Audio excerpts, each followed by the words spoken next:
You're listening to Financial Advisor Marketing, the best show on the planet for financial advisors who want to get more clients without all the stress. You're about to get the real scoop on everything from lead generation to closing the deal. James is the founder of theadvisorcoach.com, where you can find an entire suite of products designed to help financial advisors grow their businesses more rapidly than ever before. Now, here is your host, James Pollard. This is a special episode. This is not part of the normal every Monday scheduled programming. I'll do these episodes every so often when there's something I want to announce or something I want to share with you. And in this case, it's both. So let me get the business out of the way, and then we'll jump into the content of the episode. So until Monday, May 31st at 11:59 p.m. Eastern Standard Time, not Central, not Pacific, 11:59 p.m. Eastern Standard Time on May 31st, I am offering my entire 2020 Inner Circle newsletter back issue catalog over at theadvisorcoach.com/2020. This means you can get all 12 issues, and they'll be available immediately to you after you make your investment in yourself, after you make your purchase, and they'll be available in a single PDF download. You can download all of the issues. You can read it right away. You can get started implementing the advice right away. I've never offered any of these issues as back issues before, and this will likely be the only time I do it, because next year I'll probably offer the 2021 issues, and the year after that I'll do the 2022 issues, and so on. So if you're even kind of sort of interested in getting the entire back issue catalog of the 12 2020 Inner Circle newsletter issues, make sure you act on this. Last year, I offered the 2019 back issue catalog, and I got several financial advisors who emailed me after the deadline asking if I could offer the collection to them. And of course, my answer was no. Deadlines exist for a reason, and I want to walk the fine line between keeping these newsletters as exclusive as possible while making them available to financial advisors. So if you're listening to this podcast before May 31st at 11:59 p.m. Eastern Standard Time, and you want access to all 12 of my 2020 Inner Circle newsletter issues in a single instant PDF download, head over to theadvisorcoach.com/2020. One more time, that's theadvisorcoach.com/2020, the year 2020. So theadvisorcoach.com/2020, and grab them while you still can. Now, let's get into the content of this special episode. In many ways, this was inspired by the financial advisors who are subscribed to the Inner Circle newsletter, and they get the issues every single month like clockwork. Because I love seeing their progress. I love seeing the stuff that they share with me. I love getting questions from them. They ask amazing questions, and it gives me some insight into how they operate, what they're interested in, what their challenges are. And not only do I interact with them on a regular basis, but I've also done various studies and research and deep dives into the world's best financial advisors. I mean, for example, one of the podcast episodes that was released recently was all about the websites of Barron's Top 100 Independent Financial Advisors. So if you haven't listened to that, go back and listen. But there are certain traits that come up again and again with financial advisors who are just crushing it with marketing. And since this is the Financial Advisor Marketing Podcast, I talk about these traits subtly, of course, but they're embedded in every show I do. I almost never get this explicit about the traits where I just give them to you and I tell you what they are. That's what I want to do in this episode. So here we go. The first trait is that they learn from outside their industry. And something that tends to surprise people about the Inner Circle newsletters is that they tend to have a lot of information from outside the financial services industry. In previous issues, I've talked about everything from Van Halen to Red Robin to Mr. Rogers, Girl Scout cookies. I mean, tons of different topics. And I do it on purpose because I know that stepping outside of your industry, no matter what it is, in this case, it's the financial services industry, but stepping outside of your industry is one way to ramp up your creative thinking skills. And this isn't just me saying this either. This is based on science. So back in 2009, two researchers conducted a study where they asked 40 college students to solve a puzzle. Half of those students were given something completely unrelated, an absurdist short story to read before the task, and their work on the puzzle was far more accurate. On average, they did more than 60% better than the other students, because it turns out that being prodded ahead of time to think outside the box, it's good for your problem-solving skills, and it's good for your ability to put the pieces together, and that's exactly what good marketers do. If you get your information solely from your industry, you will develop a sort of tunnel vision that won't let you innovate because everything in your industry is compiled together and everyone has access to the same information. People in the plumbing industry will read the same blogs, the same YouTube, watch the same YouTube channels, and so on. And that means that you can't really break out from the pack. But guess what? If you get your information from a completely separate industry, well, then you have the opportunity to stand head and shoulders above everyone else because only you will get that information. The second trait is that they are probability hackers. And this is one of my quote unquote success secrets, if you can even call it that. Have you ever heard the quote that you miss 100% of the shots you don't take? Well, that's a form of probability hacking because if you don't take any shots, the likelihood of you making the shot is zero. There can be no other way. Great marketers view building a business as a game of probabilities. If there's a 10% chance that one of your marketing campaigns will be an outstanding winner and make a bunch of money, then what do you need to do to maximize your chances of having that winner? Well, you need to do at least 10 marketing campaigns.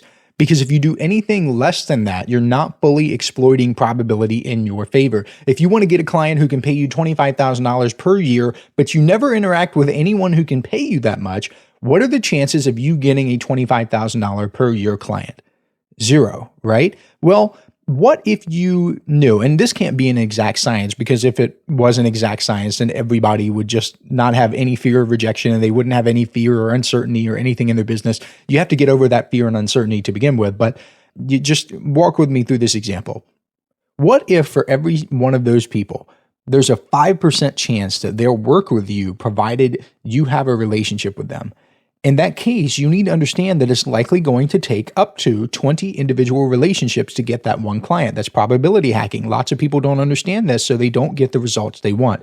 They don't understand that if there's a 5% chance of something working, they should be willing and able to do the thing 20 times to get that winner. This is something that, again, lots of people don't understand, but it's so true in marketing and it's so applicable in business.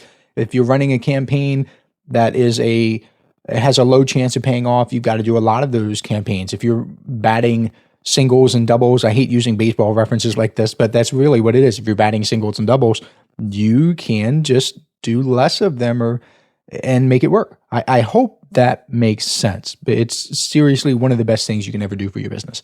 Trait number 3 is that they're independent thinkers. This may sound kind of harsh, but it is true. The world's best marketers are not copying and pasting some template or script. They're not swiping from ads either. They may use the templates, the scripts, the ads, they may use all that stuff as a guide to show them kind of what to do and the direction that they need to take, but they're not copying anything because, again, they want to get better results. And in order to get better results, they have to do something different. And besides, a lot of effective marketing is based on the time in which it was created. For example, one of the most successful sales letters of all time is a letter that had this headline: "Get ready for the most important day in America in 50 years. It's coming in 2011. And it talked about gold and silver prices and stuff like that. That specific wording and that specific content would not be as effective today, which means people with the swipe and steal mindset wouldn't get the results that that letter got at the time in which it was released. Hey, financial advisors. If you'd like even more help building your business, I invite you to subscribe to James's monthly paper and ink newsletter, The James Pollard Inner Circle. When you join today, you'll get more than $1,000 worth of bonuses, including exclusive interviews that aren't available anywhere else. Head on over to theadvisorcoach.com/coaching to learn more. However, the people who think in terms of strategies, not tactics, will be able to look at successful marketing, no matter what it is, no matter when it came out. They'll be able to think independently and use the strategies behind it, no matter when it is. It could be 2025, it could be 2030. If they look at an ad from 1950, 1937, or whatever, and they look at it and they get the strategies from it, the psychology behind it, why people thought the way that they did, why they used certain words at that time, they can take those strategies, those principles, and apply them no matter what. And today, there's no shortage of people and companies who offer to give financial advisors content that they can publish with a few clicks. It sounds amazing. It sounds sexy. Everybody's got a content library these days. But one more time, think of it like this. If everyone has access to the same resources, how can you expect to stand out? How can you expect to get results that other people cannot get By definition, you want results that other people cannot get. You can't have that happen if you have access to everything that other people have. You have to really think like this. And the answer lies in your independent thinking, because your thoughts are what drive your business forward. Your thoughts drive it forward, and you can have thoughts that other people can't have. Trait number 4, they blended high touch with personalization. And this sounds abstract, so I'll try to make it clear. In virtually all professional services businesses, more money can be added to the bottom line by improving the follow-up processes. I've discussed this in depth in other podcast episodes, so I don't want to rehash it here. Essentially, you want to get to a point where you have been in front of someone, a prospective client in this case, several times, and that person knows for sure what you do and who you help. That's critical. It's also important that you vary your medium and message. If someone isn't responding to your LinkedIn messages, it's not really a good idea to do nothing but hammer that person with LinkedIn messages forever. And if people aren't responding to a specific message, the content of your message, you want to change that up as well. This is not rocket surgery, as people would say. Rocket science, brain surgery, for those of you who don't get the joke. So follow-up is key, but follow-up takes a lot of work. And that's why good marketers use automation tools like social media schedulers and email autoresponders. We've talked about this before in the podcast. I encourage you to go back and listen to some of the older episodes. These types of services, they allow you to follow up automatically with no involvement from you. And the downside to these services, or at least that a lot of people run into, is that they don't let you personalize as much because they are set it and forget it. But the best financial advisors and the best marketers in the entire world will bypass this problem, because they will either have a niche or they'll be so specific with what they do and who they help that it seems personalized anyway. And I'll give you an example with my own business. So within the Advisor Coach, we have a product called Your First Year as a Financial Advisor. Even though a lot of the marketing for that is automated through email sequences and through ads and things like that, it's all automated marketing, because I don't have time to sit down and do every little itty bitty process all day long. So automation is key. Even though it is automated, it seems personalized because it solves a specific problem, getting more clients and laying the foundation for a successful career for a specific person, first year financial advisors. It's not, again, this is easy stuff, but most people don't do it. And trait number 5, they view marketing as an investment, not an expense. I've mentioned this many times before. It's embedded in a lot of the podcast episodes and a lot of the blog posts over at theadvisorcoach.com/blog, but it is so true. This idea is so pervasive that it's hard to escape. You try to find some other way, like, oh, there must be some other secret. There must be something else that successful people do. There must be something that these successful financial advisors do. Well, it's this. It's that they view marketing as an investment. And one of the ways to get better at marketing and to get better at business building is to improve your skills. And by doing that, you become a better marketer. And the way to improve your skills is to invest in yourself. Because the best advisors understand that good marketing is a form of alchemy. It turns $1 into $2, $3, maybe even more. And they do that by getting better. They view everything through this lens. They view it through the invest in yourself lens. And they don't necessarily care about the absolute dollar amount either. They only care about what they're getting in return. That's the focus.